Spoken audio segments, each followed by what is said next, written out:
And what will Ronaldo's role be this summer? With Martinez, if Ronaldo is fit, he will play. We know what he's capable of doing. It's just about, is he physically ready? Will probably not surprise everyone because we all know what he's capable of doing, but show that he's still the guy. Obviously, he and Messi, it's phenomenal rivalry. I think there's respect between them. I mean, they pushed each other to be relentless. I very much doubt that we will ever, in our lifetime, witness another two players as great as this. The thought of Ronaldo versus Messi in a World Cup quarter-final is absolutely delicious. It would capture the imagination of every football fan. Describe the feeling for us of winning Portugal's first major tournament. Unbelievable feeling, very important for Portuguese football. We as a country now believe that we can win any competition.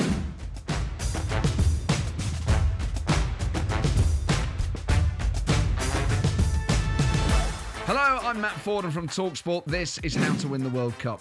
I'm on an everlasting mission until the summer to find out precisely what it takes to win the greatest prize on earth. It's more magical than David Copperfield making the Statue of Liberty disappear. More exhilarating than just stepping back onto the curb as a car comes round the corner. It's more profound than seeing the earth from space. The World Cup captivates all of our minds until there's nothing left in our brains other than pure football. So Jude, if you're listening, tell the England squad to subscribe and leave a 5-star written review, as this is your ultimate guide to winning the World Cup. Today, we're talking about Portugal, and in particular, this man. Up steps Ronaldo, right-footed, in! He's done it! Ronaldo has done it! A hat-trick for Portugal! He's brought them level!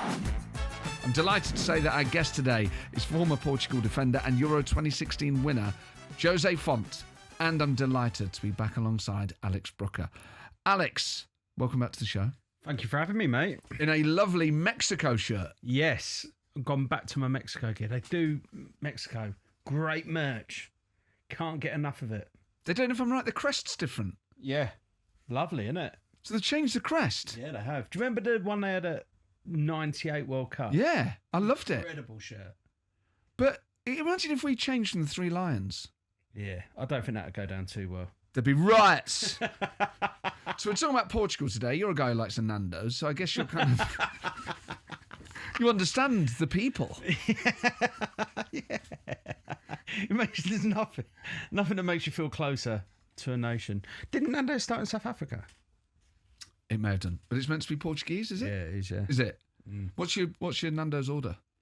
I had to stop. You know this story. I had to stop having anything above a medium.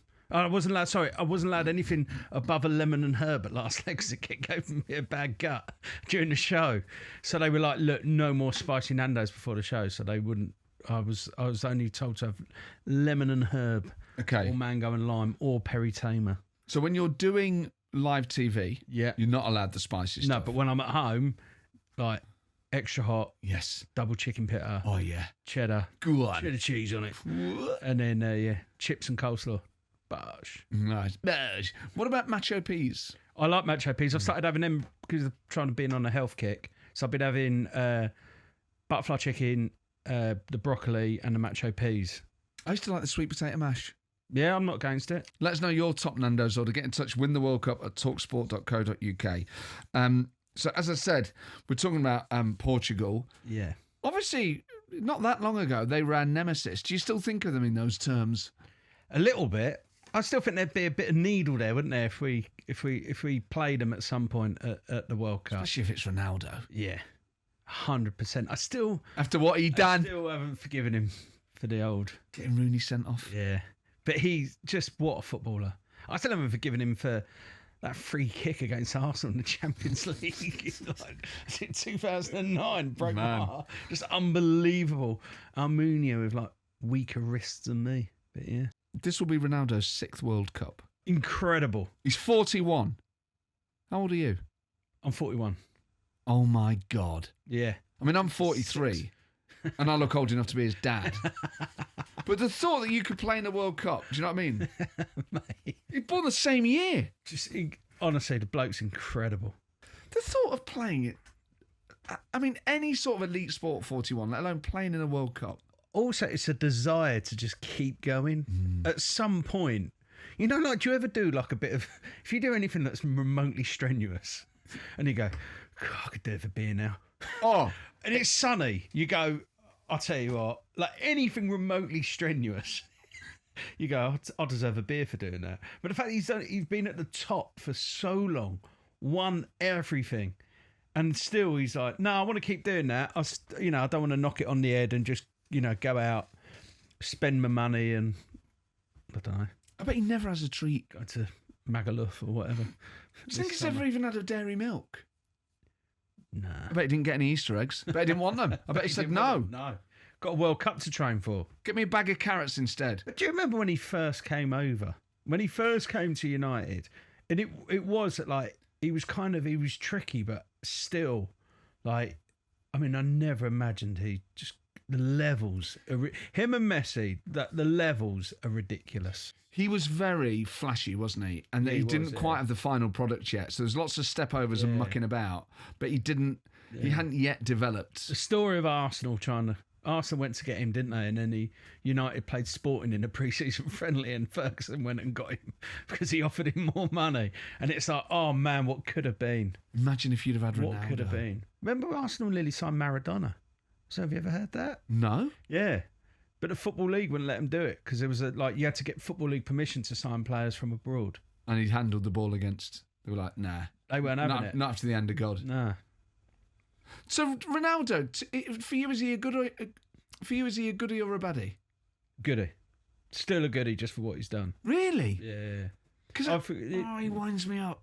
Really? God, I don't like his personality. I mean, maybe that doesn't matter. I love the art, not the artist, I guess. But yeah, that's where I'm going for it. And I respect. I can't imagine he'd be good on a night out, but no, you want him on your team. Attitude. I don't like the way he treats his colleagues and his managers. I don't. I like Roberto Martinez. I do. I want Portugal.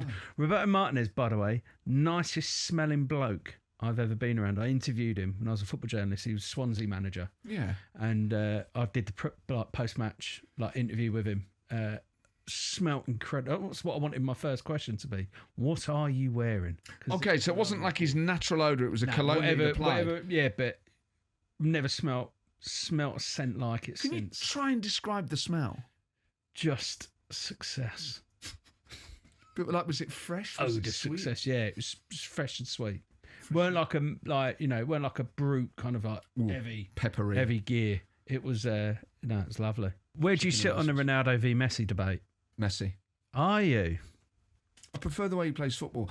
I think also for me it's so hard to take personality out of it. I just prefer Messi as a human being. Yeah. And that Ronaldo drives me mad. And I know it's an English perspective, and I know it's because of everything that went on. I didn't like him when he was at United first time round. I hated the whole getting him sent off and winking. I just hated all of that. And I feel like his face is surly little git. I'm so glad I asked that question. I'm a Messi fan. I just used to dribbling past. It's like Maradona. I love Maradona's my favourite footballer of all time. But I love that kind of that styled language, left foot, low centre of gravity. You're right. And it almost looks like it's happening in slow motion. Yeah. And also he makes it look effortless. Yes. And what's amazing about Ronaldo is he has done everything in his power to get the very most out of his talents, and that's admirable. And it's clearly had a huge impact on a lot of footballers in this country.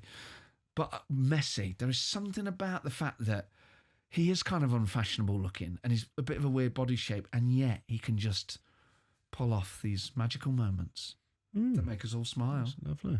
Yeah. And he seems, obviously back in the day, Maradona was a controversial figure in Britain, certainly in England, and the hand of God and all that. Maradona would probably be a comparable figure to Ronaldo because, genius footballer, we had a sort of problem with him because of an incident. Do you know what I mean? You go, cheat.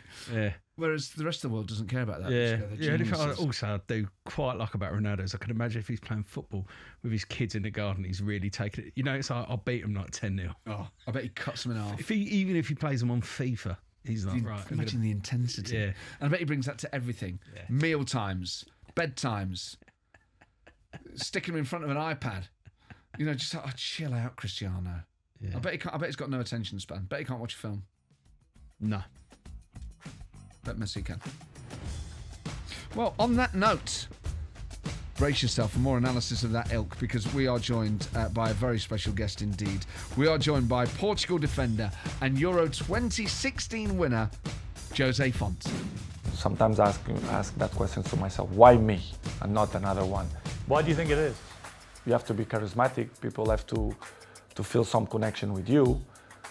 I think to be good looking helps too. He was that guy, always in early doors. You get that, even I would get there sometimes earlier. He's already been there. He's already had all his rubs, his massages. He's in the gym activating. He's doing all his rehab work. For me, I feel Cristiano Ronaldo is the greatest athlete of our generation in the sport of football. You know, he is having himself. He is pain sometimes with some of the things he does, with his histrionics, with his tears and his tantrums, acting like a child. But who cares? Because what he's given people from a football perspective over the years is just phenomenal. And people think I hate him. I love him. I think he's an absolute genius, and what he's doing is incredible. I love Cristiano and play with him. I don't think people realise actually how close me and him were. Jose, welcome to How to Win the World Cup. It's a pleasure to have you here. We've just been talking about how Ronaldo's still playing at 41. You're still playing top-flight football in Portugal at 42. So what is it about Portuguese men that allows them to play football longer than the rest of us? Good question. A lot of professionalism, obviously. Some good genetics. A lot of hard work, preparation, rest, nutrition. But the time is coming. The time is coming. You were part of the team that won Euro 2016. Describe the feeling for us of winning Portugal's first major tournament. Unique, of course. As you can understand, it was the first time Portugal ever won something. So, unbelievable feeling, of course, for the players. Very important for our careers, for our families, for the whole country. But I felt it really, really special as well because of the immigrants that were in France at the time. I felt it was so important for their lives and for their day-to-day things. You know, I could see it in their faces when we was driving past them towards the stadium. I could see it when we was coming back from the games and they were at 2-3 in the morning waiting for us, the importance of it. So unbelievable feeling, of course, very important for us players. Also very important for Portuguese football, to give that feeling that we can do it. You know, until you win the first time, you never have that confidence that you are good enough to do it. And we as a country now believe that we can win any competition. So I think that first one was super vital. Yeah, and England know Portugal well over the years. We played against some of your greatest players like Luis Figo and had suffered at the expense of their talent.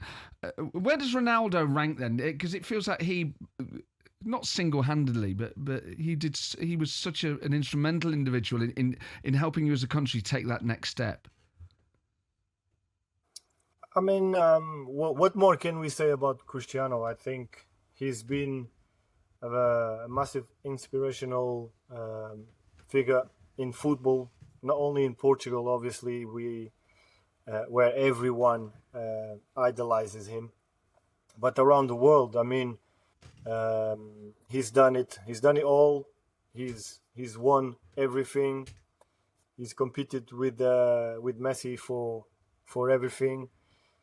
So them two are, without a doubt, out of this world. Cristiano is still at this age an important figure in the team. He can still score. He can still contribute to the team, to the coach. So I think he will be very, very important in the World Cup with his presence, with his finishing ability. And as players, Jose, obviously, I know Portugal had, when you won the Euros, you had many talented players in the squad. But when you have a player like Cristiano Ronaldo, who is at the very, very top, does it give you more confidence that you have someone amongst you who can just do something out of nothing? You know, it's funny you say that, because even today I was on social media. I'm trying to minimize that, but I was on Instagram.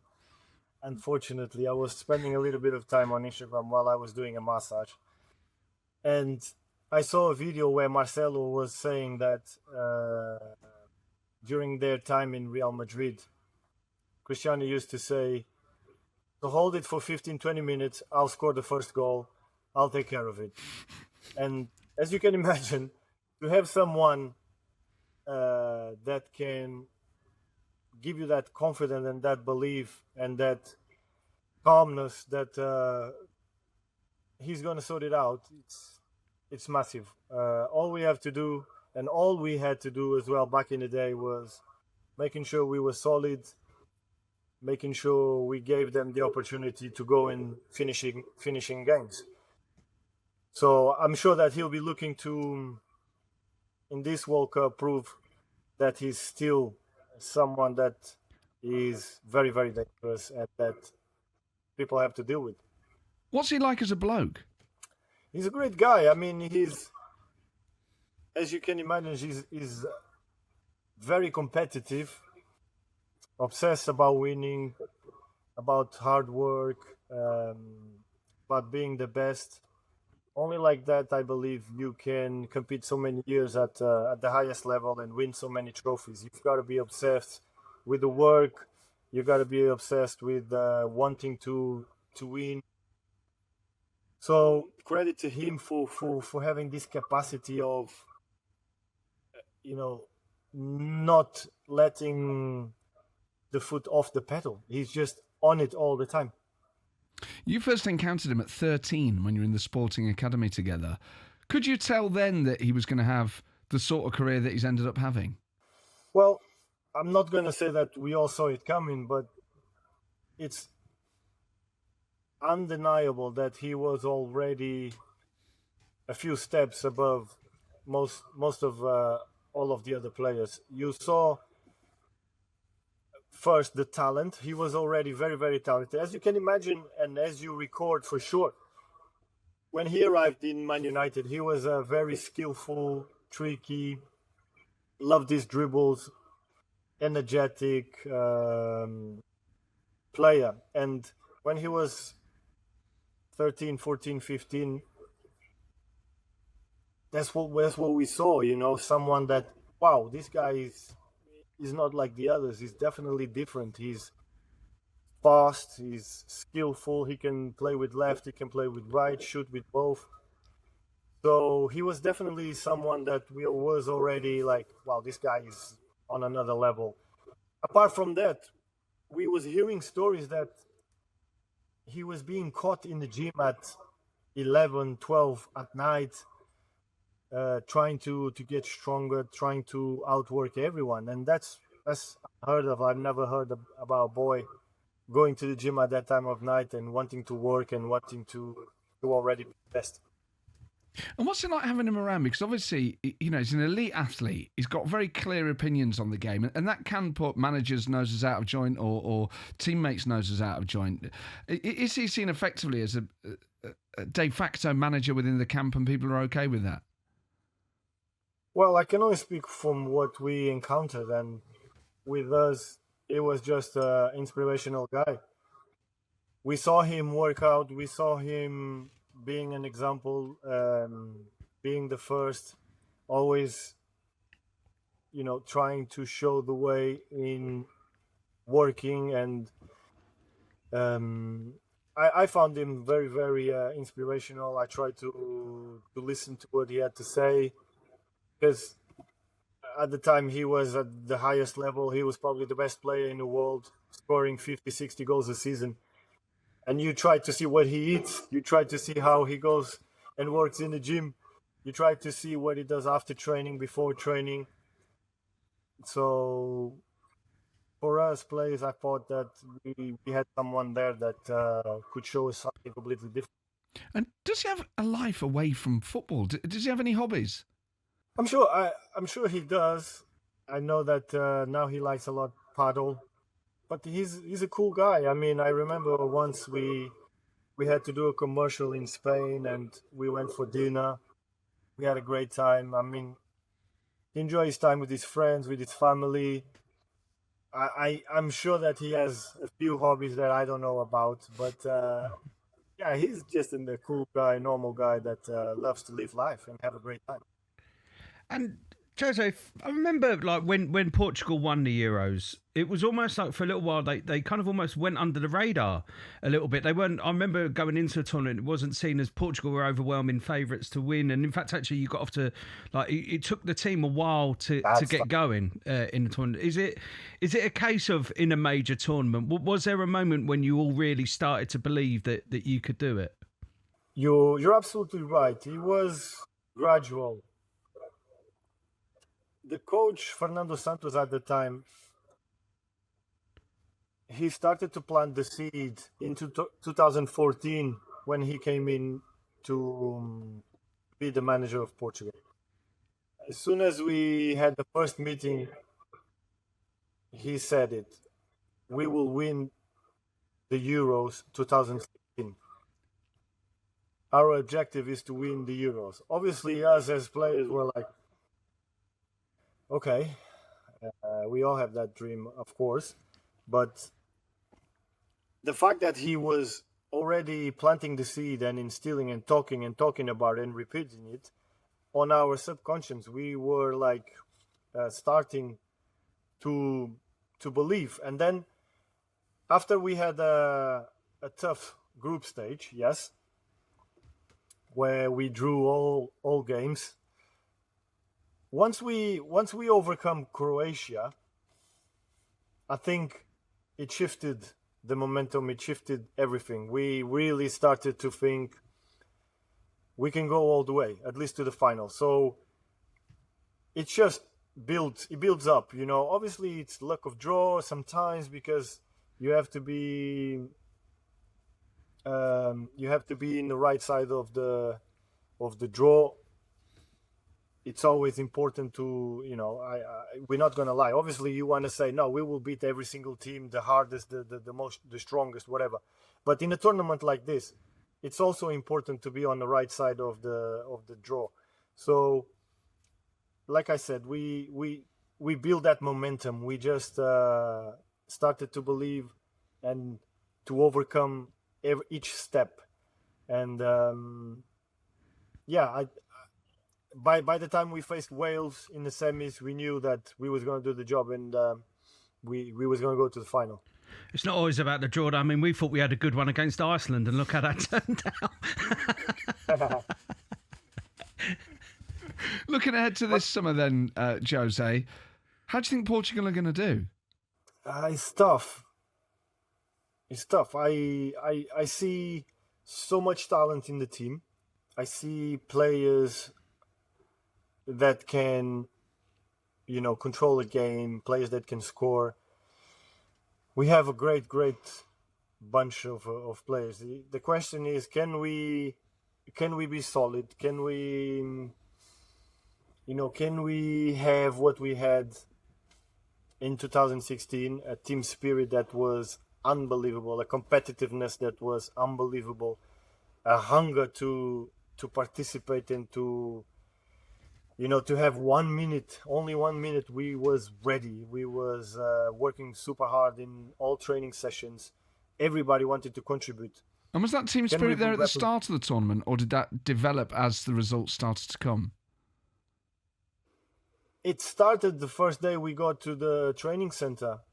Although the players that didn't have the first opportunity, so in the group stage, I didn't play in the group stage amongst a few more, obviously.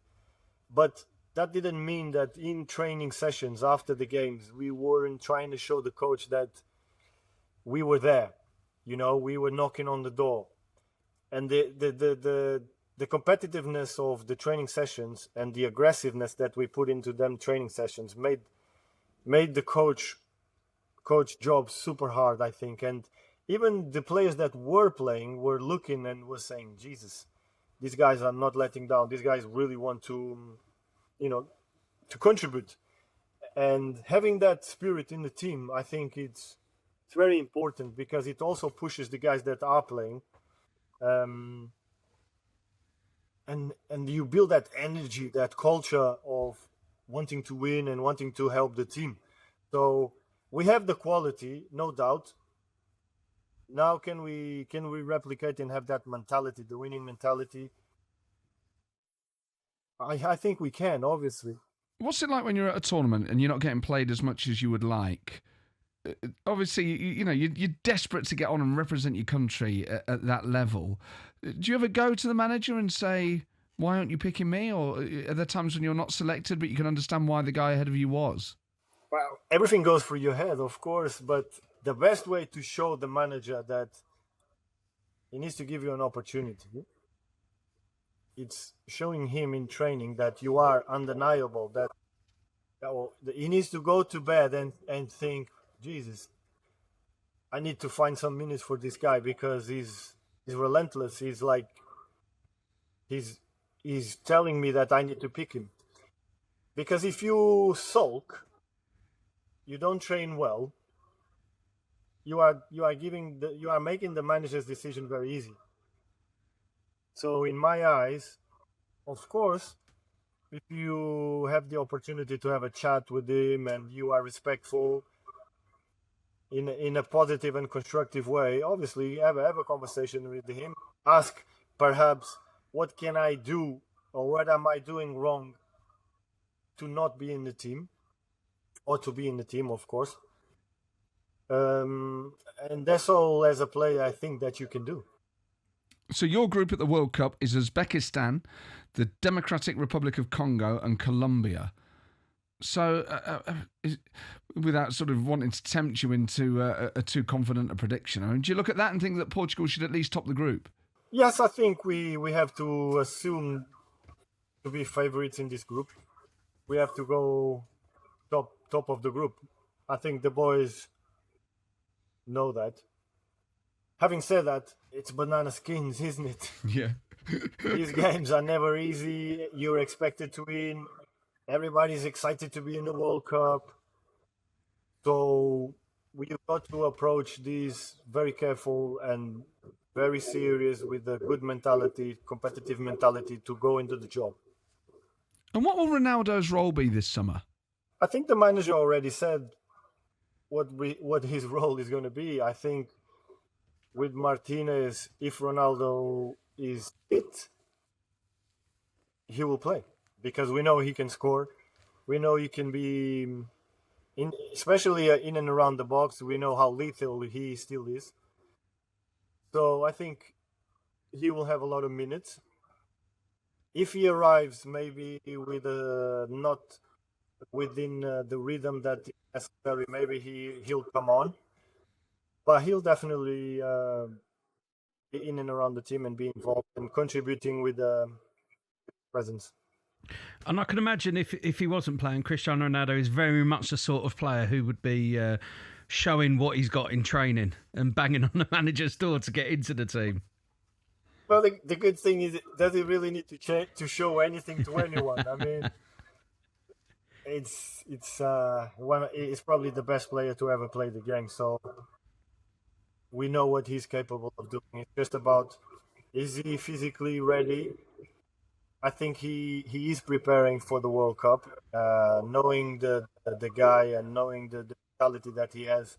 He's already preparing for the World Cup physically.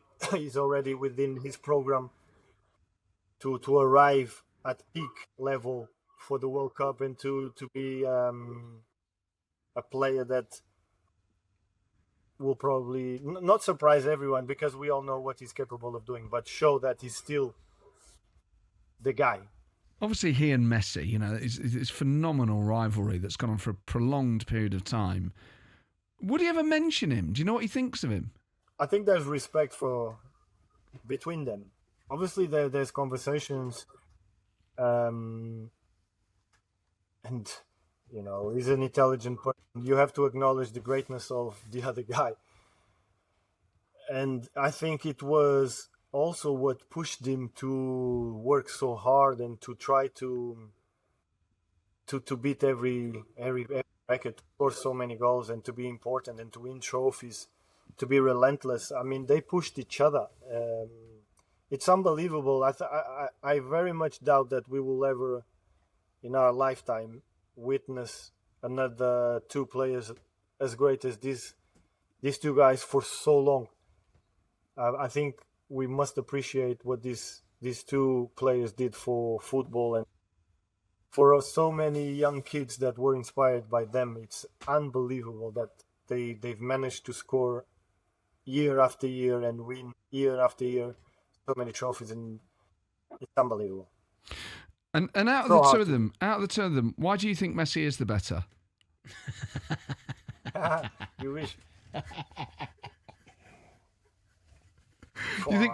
I've grew up with Cristiano, you know. Although I appreciate and love the way Messi plays the game, I'm a Cristiano fan because I saw the hard work and the dedication that he had to put into to reach this level. If both nations top their groups, you think the likelihood is that they would, and they get through, Argentina would face Portugal in the quarter-final. I mean, the thought of Ronaldo versus Messi in a World Cup quarter-final is absolutely delicious. I mean, do you think that would mean more to Cristiano to be able to play against Messi at World Cup? I think it would capture the imagination of every football fan. It would be a very fiery game, I'm sure. A lot of tackles flying in, a lot of, you know, it would be amazing to see. Obviously, you want to go to the final, but this game is a game nobody wants to miss for sure. Messi against Ronaldo, probably the last time. And finally, Jose, how do you feel about England? What do you think we could expect to achieve at this summer's World Cup? I think you should be positive. I think the quality that this country possesses is crazy. I was hearing you before we started recording. I was hearing you talking about the players in or out, and it's so difficult to choose. You have so much quality, so much talent. You have a good manager. I think your chances are very, very good. I'm sure my son can agree that because my son is English, so he's going to be rooting for England for sure. First, before Portugal. No, God, does that hurt? Yeah, it does. It does. I keep telling him, come on, man. Also, I mean, you should tell him that. 10 years in England. You can't get out of it. Yeah, the history of the two nations at international tournaments as well. Portugal have won one. England haven't won anything since the 1966 World Cup. He should be back in Portugal. I know. Has he got an English accent?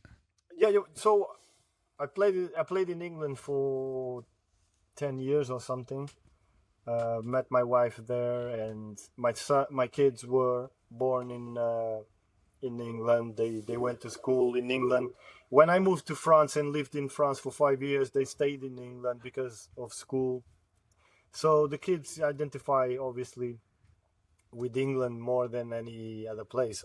Obviously they are now 2 years in Portugal, and they also identify with Portugal, but it's only natural that they feel close to England. And does he sound like Alex then? Does he say, Dad, I want some fish and chips. Where's me mushy peas?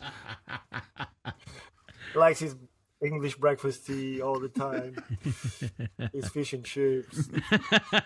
It's great food. And Sunday roast. I have to say, I also love the Sunday roast. Yeah, we love it. Oh, Jose, this has been an absolute treat. Thank you so having you on the much. show. Thank you so much. It was my pleasure, guys. My pleasure, absolutely. Great talking to Jose there. Such a lovely guy. And the thought of Ronaldo versus Messi in this year's World Cup quarter-final. Oh, it'd be incredible. I'd root for Argentina, though. Yeah, so would I. But it'd be incredible. It Who'd would have be. thought? Like I said, though, imagine if they were both on the bench, how disappointed the world would be. But do you know what? I mean, that would be funny. But when we were growing up, if you'd have told us that in the World Cup in 2026, England would have a German manager and there'd be games in which you would root for Argentina. And that Scotland would be there. You'd be like, what?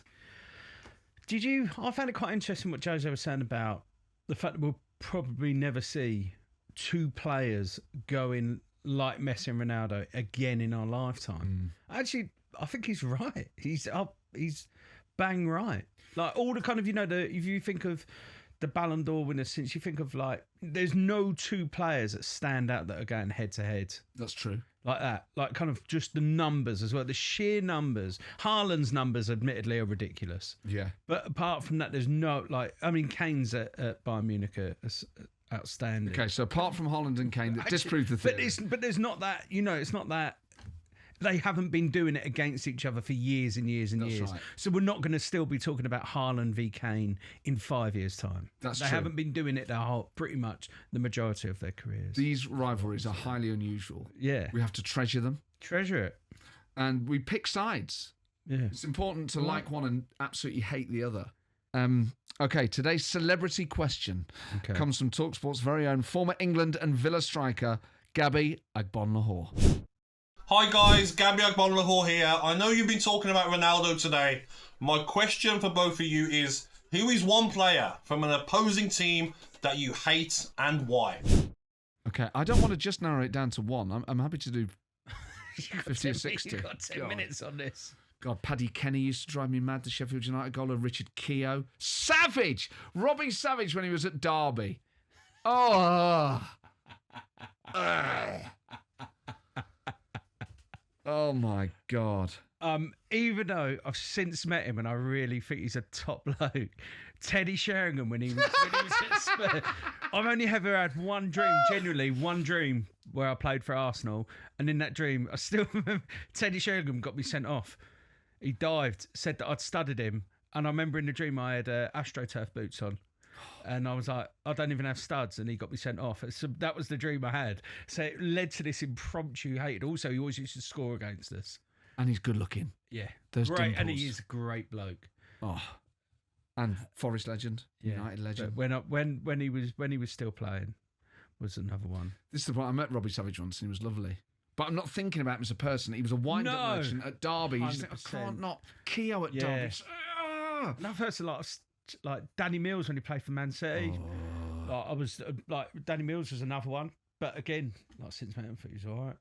Who else used to drive me mad? I mean, in general, obviously Derby, Leicester, Sheffield. Gabby's annoying me at the moment. Keep digging out Arsenal. Whoa! All the time. Whoa, Gabby's a good lad. Wait. No. Whoa! Can't have blue on blue, I'll tell mate. you what, I do quite his videos. His videos playing North London Forever in his car really do make me laugh. But stop digging us out, Gabby Agbonlahor. Yeah. Otherwise, you're going to get a load of it, pal. Well, that's all. That's all for today, Alex. Always a pleasure. Huge thanks to Jose Fonte and to Gabby Agbonlahor. And there's less than 50 days to go now until the World Cup. It is flying by. So if you've just discovered us, go back through the back catalogue. We've got loads of great episodes on all different aspects of what it takes to win the World Cup. It'll help get you excited for the summer. And feel free to get in touch. Share your stories of travelling to previous World Cups. Get in touch. Win the World Cup at talksport.co.uk is the email, or you can follow us on Instagram at How to Win the World Cup. And we'll see you next week.